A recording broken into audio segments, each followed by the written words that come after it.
Makanya orang terlihat tak bisa mengontrol kendalinya dalam dirinya itu tanpa ada ilmu dan sudah melampaui hawa nafsunya. Pertama, al-ghadab. Apa ghadab itu? Ketika marah. Situ nampak, Pak. Jadi orang yang memfungsikan hatinya, akal sehatnya dengan nafsunya, marah pun dia akan sesuai dengan isi hatinya. Tapi melihat orang yang betul-betul jati dirinya sempurna, akalnya sempurna, hawa nafsunya sempurna, lihatlah ketika marah. Kalau dah marah dia tetap senyum, lembut, berarti Pak, sempurnalah 3 kombinasi. Hawa nafsunya, akalnya, dan imannya. Ilmunya. Hawa nafsunya, akalnya, dan ilmunya. Tapi, walaupun dia pendidikan tinggi, profesor, doktor, kalau sudah marah, baru nampak. Kalau aku Pak termaksud belum sampai ke situ. Jangan tes, belum sampai. Iya, betul. Memang itu yang kita pelajari itu. Betul. Jadi kalau lagi ceramah bahasa tasawuf, Masya Allah, apalagi bahasa muhasabah, bayangkan dirimu ini akan meninggalkan dunia. Ya Rab. Orang yang kenal dia, yang berdua itu, jijik kali ini.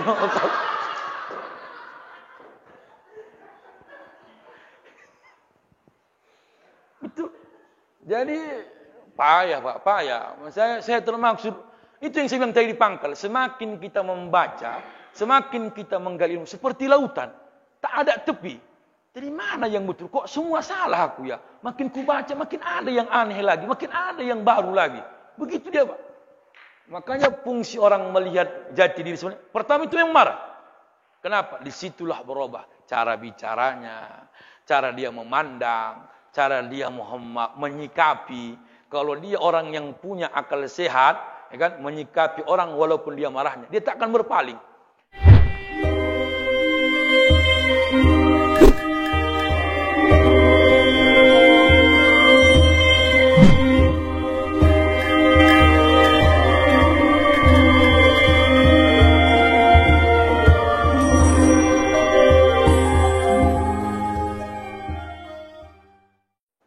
Makanya Abu Nuaim mengatakan, Bapak, orang-orang tua kami, kullu ni'matillah tuqarribu minallahi fahiya baliyah. Ini maknanya.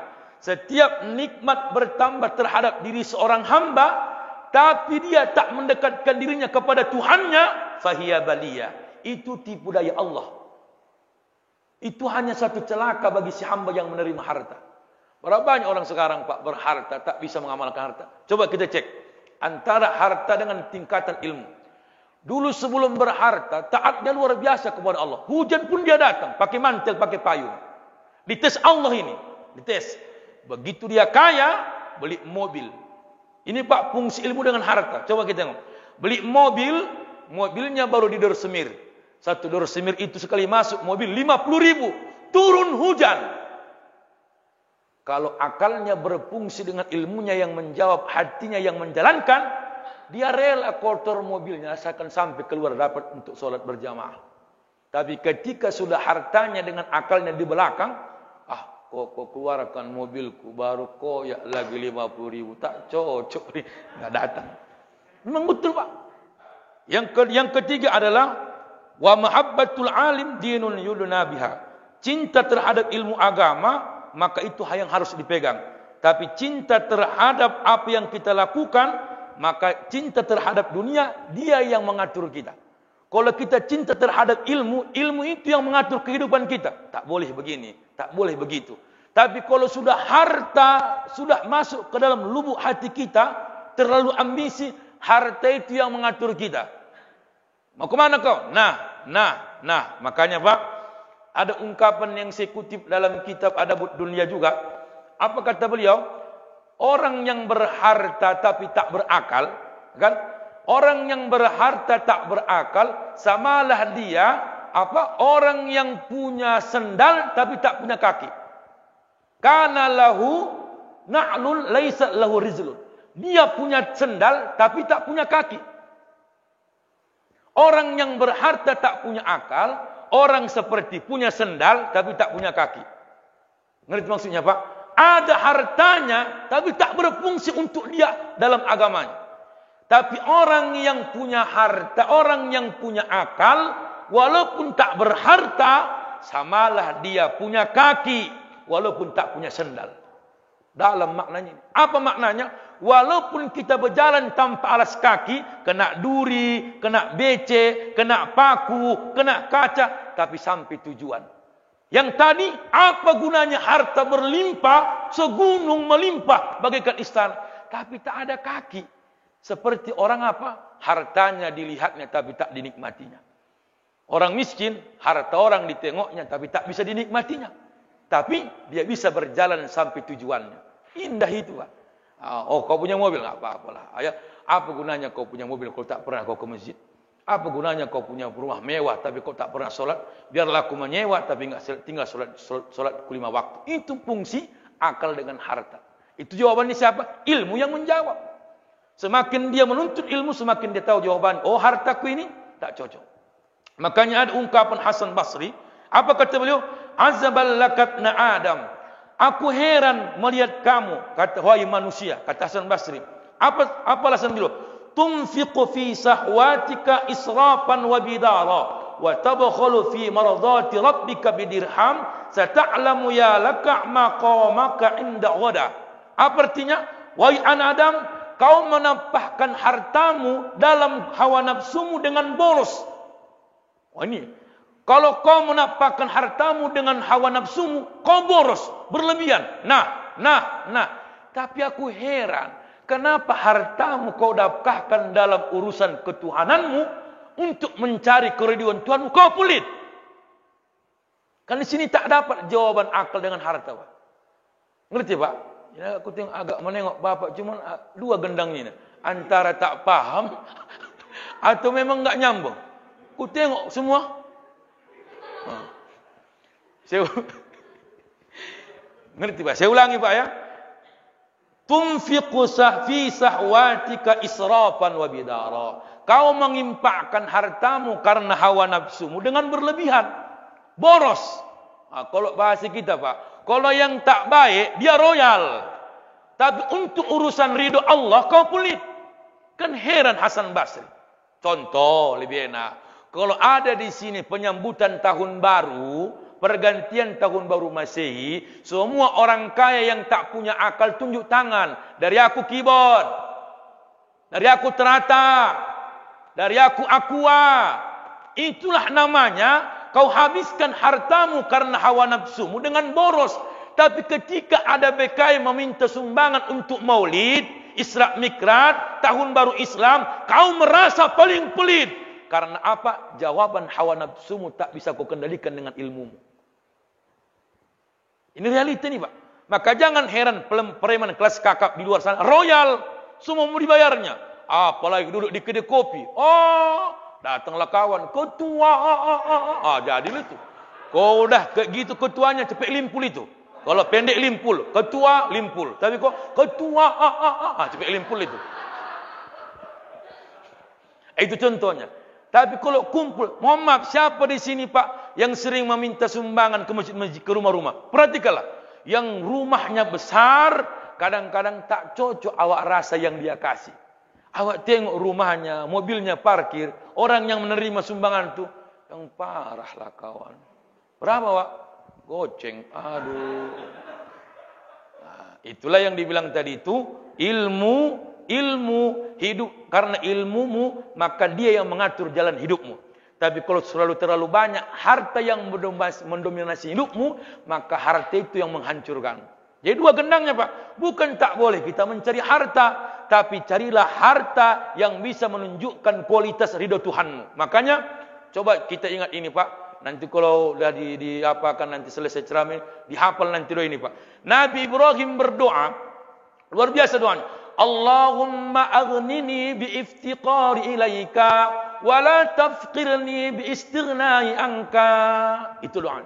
Ya Allah, jangan kau, ya Allah, kayakanlah aku karena kekayaanku hanya untuk membutuhi kebutuhanmu. Tapi jangan miskinkan aku, ya Allah. Kalau miskin aku, tak bisa aku memberikan kebutuhanmu. Maknanya tahu, Pak? Biar ya Allah kayakanlah aku. Kalau kayaku ini tujuannya hanya untuk memenuhi kebutuhanmu. Kalau ada orang miskin nanti datang ke rumahku, kalau aku kaya bisa ku kasih. Tapi kalau miskin aku, siapa? Apa yang mau ku kasih? Makanya Bapak Ibu, salah satu Nabi Ibrahim yang tak bisa orang mengamalkannya seperti doanya dan ungkapan ini apa? Wala ta'assaitu wa ma ta'addaitu illa ma'ad dhaif. Ibrahim tak mau makan siang makan malam kalau tidak bersama orang-orang lemah. Wah, berarti fungsi hartanya meningkatkan kualitas imannya.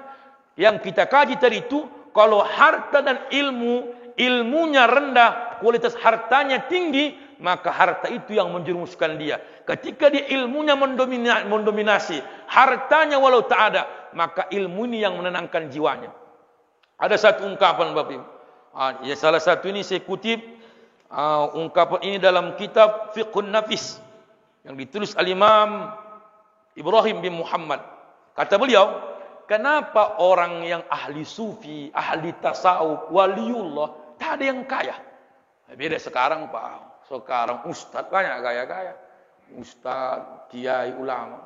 Ternyata Bapak Ibu, Allahu Akbar, dijawab beliau, apanya alasannya orang-orang yang waliullah tak ada yang kaya, tak ada yang mewah. Jadi kadang-kadang kita melihat orang sekarang, heran kita Pak. Kenapa ya yang kita anggap habaib, guru-guru besar yang kita lihat, bukan dia yang kaya, tapi Allah mengkayakan dia melalui hamba-hambanya. Tapi pertanyaannya, kenapa yang dulu ulama-ulama tak ada yang kaya? Jawabannya Bapak Ibu, orang tua kami hadirin yang dirahmati Allah, Syekh Abu Nuaim juga menjawab ini. Apa kata beliau? Kalau ada seseorang atau dalam dirimu sendiri Allah tak mengkayakanmu, ada tujuannya 4. Pertama, tujuan Allah tak mengkayakan kita, wasawnan lahum li'ala yatwa. Maka Allah melindungimu biar kau tak bisa melakukan perbuatan yang melampaui batas. Karena semakin kau punya harta, semua bisa kau lakukan. Makanya tasu'u tara'iqahu. Makna tasu'u tara'iqahu, ada jalannya kalau kita mau berjalan. Apa? Uang. Nah. Tapi semakin kita tak Allah kayakan, jangan pernah kita resah. Allah tahu model kita Pak. Dari jidat kita ini. Tahu model kita. Allah tahu. Kalau aku kayakan kau kaya, kau miskin aja kau kaya kali. Baru bangun dapur aja pun kau udah ngomong sama orang. Alah. Baru beli kereta pun ngangsur 2 tahun engmes. Asyik bergaya upload. Share. Jadi tahu Allah. Oh, kenapa aku tak kaya ni? Kan? Alasannya li alayatgha. Tujuannya agar Allah tak melakukan kita perbuatan yang melampaui batas. Yang kedua apa? Fasaru fi himahu mahfuzina minal asqal. Allah, kenapa orang-orang yang ahli ibadah, ahli ilmu, zaman-zaman dahulu, jangan kita bandingkan zaman sekarang Pak. Kenapa tak ada yang kaya luar biasa, kaya raya? Tujuan mereka apa? Biar berada dalam perlindungan, terjaga dengan beban yang berat. Jangan merasa Bapak melihat orang kaya itu tak banyak bebannya. Oh, rumah sekian miliar. Coba Pak, lampunya awak aja yang orang biasa, lampu awak sebulan mau 500.000, pening nengoknya. Bang, uang lampu bang, udah habis. Ya, apalagi sekarang token. Dah berdebarlah mak koyak lagi bayar token cepet. 4 hari kemudian cepet. Apa enggak seminggu mohon maaf 500.000? Itu masih yang sekelas kita Pak. Coba kita bandingkan sekelas orang yang rumah mewah. Mungkin uang lampunya sama uang airnya lebih tinggi bayarnya ketimbang gaji kita per bulan. Tapi untuk mendapatkan itu berat yang harus dia pikirkan. Bisa-bisa dia dengan jalan subhat baru dia dapat. Itulah korupsi, itulah menipu, mengurangi timbangan, membuat Muhammad barang-barang yang tak layak pakai dikatakan Muhammad barang yang layak pakai. Banyak bebannya. Yang selanjutnya adalah wa mahrusina minal ashal. Tujuan Allah tak memperkayakan mereka, terpelihara dari berbagai kesibukan. Oh, pertama tadi Pak, Allah jaga wali-wali Allah. Kenapa dia tak kaya di antara wali-wali Allah? Maka kenapa dia tak kaya dengan di antara yang lainnya? Pertama tadi adalah Allah menjaga dia biar jangan melampaui batas. Yang kedua adalah fasaru fihi mau mahfuzina minal asghal. mereka Allah jaga, melindungi dari beban yang berat. Yang ketiga tadi apa? Melindungi mereka dari berbagai kesibukan. Saya sudah pernah sampaikan, Pak, pejabat-pejabat besar itu lagi menjabat, sibuknya tak ada sempat untuk dirinya dan keluarganya. Telepon, gimana bang? Di rumah, datang wartawan. Gimana bang? Ini mau makan pun. Handphone kiri kanan. Allahu Akbar.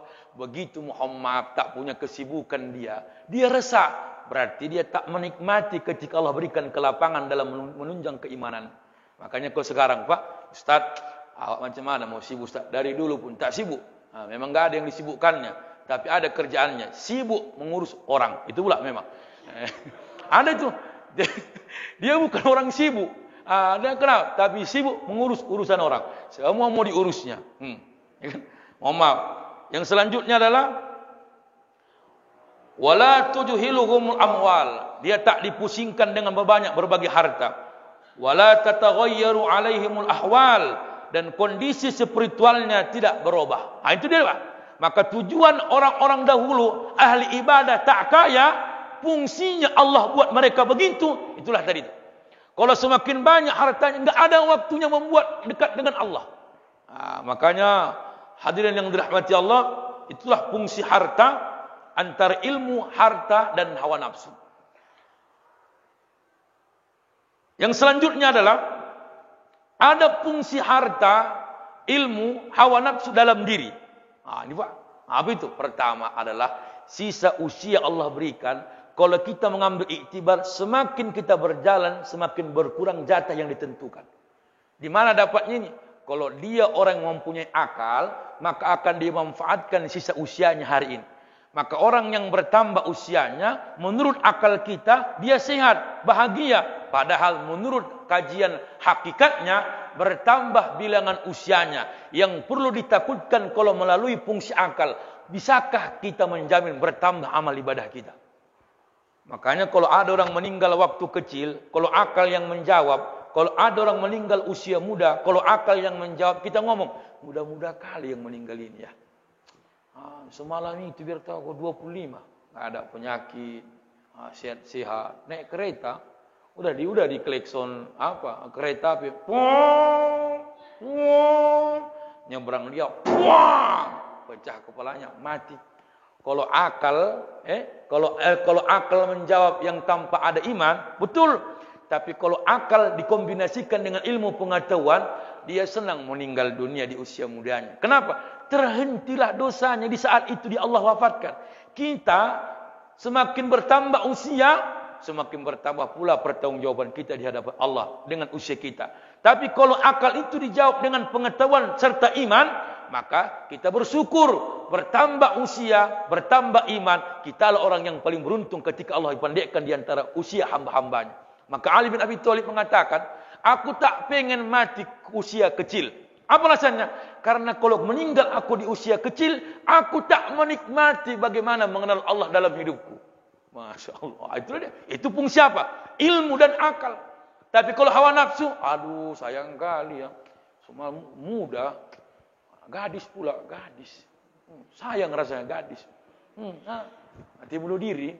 Sayang kali ya. Berapa usianya, Pak? 22. Kenapa Pak tahu? Aku tengok. Nengok ke sana dia, Pak, kan? Udah. Makanya, Bapak Ibu yang saya hormati, orang tua kami yang kami muliakan, maka itu fungsi harta, fungsi ilmu, harta hawa nafsu dalam diri. Bukan? Sekarang diri kita gimana? Makanya Al-Imam Abu Atahiyah mengatakan, maka kalau kau punya akal, maka kau lihatlah dirimu menjalani hidup ini berbagai macam caranya. Pertama, ada orang hawa nafsunya menutupi akalnya, mulia dalam pandangan orang yang tak berakal. Macam mana itu, Ustaz? Contoh, seperti air. Air itu, Pak, nampak jernih, tapi kita tak tahu rasanya. Maka manusia juga begitu. Ada yang kita lihat bersih pakaiannya, sempurna cara memakainya, tapi tak tahu kita isi dalamnya. Alam taro annal ma'a yakhbusu ta'muhu law kana al-abayu kana safiya. Ada kau lihat nanti, air warnanya putih tapi bau. Warnanya putih tapi bau rasanya. Apa itu? Air limbah, air paret. Putih dia warnanya. Tapi kok belum kita tengok aslinya, tak tahu kita. Sama dengan kami nih. Yang pakai jubah, pakai gini. Oh, kalau ceramah, paten kali Ustaz tuh. Enak kayak ceramahnya. Masuk ke hati. Belum tahu kau siapa dia. Maka kamilah yang punya akal ini menyadarkan diri dengan ilmu yang kami tahu. Itu maksudnya, Pak. Kalau membodohi orang yang tak berakal dengan hawa nafsu kita, paten, Pak. Paten, jago kita. Kalau ngomong sama jamaah, Masya Allah.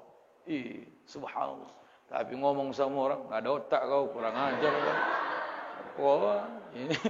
Itulah tadi hawa nafsu itu.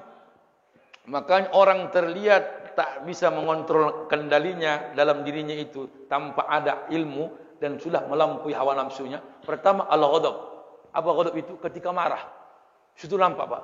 Jadi orang yang memfungsikan hatinya, akal sehatnya dengan nafsunya, marah pun dia akan sesuai dengan isi hatinya.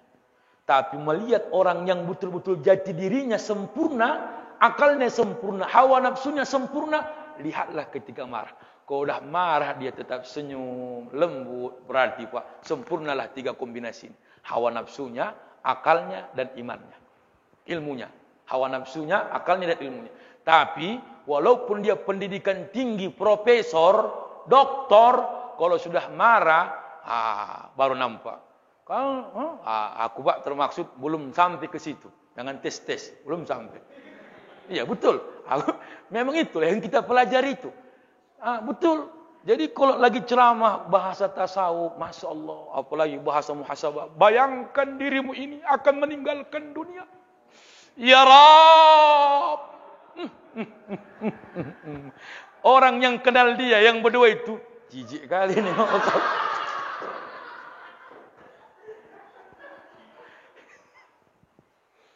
Betul. Jadi payah, Pak, payah. Saya termaksud. Itu yang saya bilang tadi di pangkal. Semakin kita membaca, semakin kita menggali ilmu. Seperti lautan. Tak ada tepi. Dari mana yang betul? Kok semua salah aku ya? Makin ku baca, makin ada yang aneh lagi. Makin ada yang baru lagi. Begitu dia, Pak. Makanya fungsi orang melihat jati diri sebenarnya. Pertama itu yang marah. Kenapa? Disitulah berubah. Cara bicaranya. Cara dia memandang. Cara dia menyikapi. Kalau dia orang yang punya akal sehat, ya kan, menyikapi orang walaupun dia marahnya, dia tak akan berpaling. Tapi orang yang sudah rusak akal sehatnya, jumpa kita pendro, jumpa, ngelak dia itu. Sana kawan, mutar, apalagi papasan, putar balik. Kenapa? Itulah dia. Saya termaksud yang gagal. Saya sampaikan, gagal, Pak. Jangan tes, main pun jadi. Jadi kadang-kadang betul, ya kan? Jadi ada jenjangnya. Saya termaksud terinspirasi satu pemubaligh ulama kita, asli orang Medan. Salah satu yang membuat saya sejuk, walaupun dia marah atau ada bahasa yang betul-betul dikeluarkan dengan emosional, yang tetap wajahnya tersenyum tenang, almarhum Al-Ustaz Tengku Zulkarnain. Perhatikan setiap ceramahnya. Tak pernah nampak mukanya itu menunjukkan benci ketika menyampaikan salah satu pesan dari lisan. Senyum dia. Ya kan? Kita macam mana, Pak?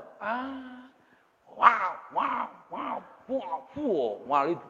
Jadi termaksud belajar saya untuk diri saya. Salah rupanya Islam ini pikirkan.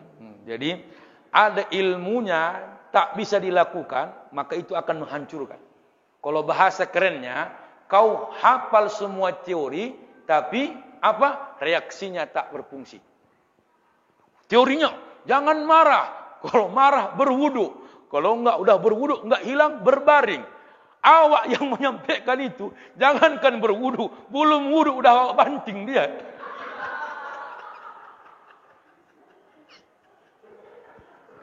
Itulah yang dibilang tadi, tinggi ilmunya, menang nafsunya. Itu kaji kita ini, Pak. Kan betul itu, Pak. Kalau tanya teori kami rusak-rusak nih, marah itu adalah kawan setan. Marah itu tercipta dari api. Api itu setan, maka padamkan dia dengan air wudu, maka dia akan sirna. Yang ngomongnya Ustaz. Tapi di tes Allah, naik marahnya. Melebihi setan kalau marah dia. Kita kan sudah belajar Pak, ilmu, apa tadi? Nafsu sama akal, ilmu sama nafsu. Sekarang yang kita kombinasikan dalam kehidupan sehari-hari. Makanya saya ambil 3 kitab hari ini. Hillatul Aulia, yang kedua Adabud Dunya Waddin, baru nanti Ayyuhal Walad. Pengarangnya 2 kitab ini Imam Ghazali.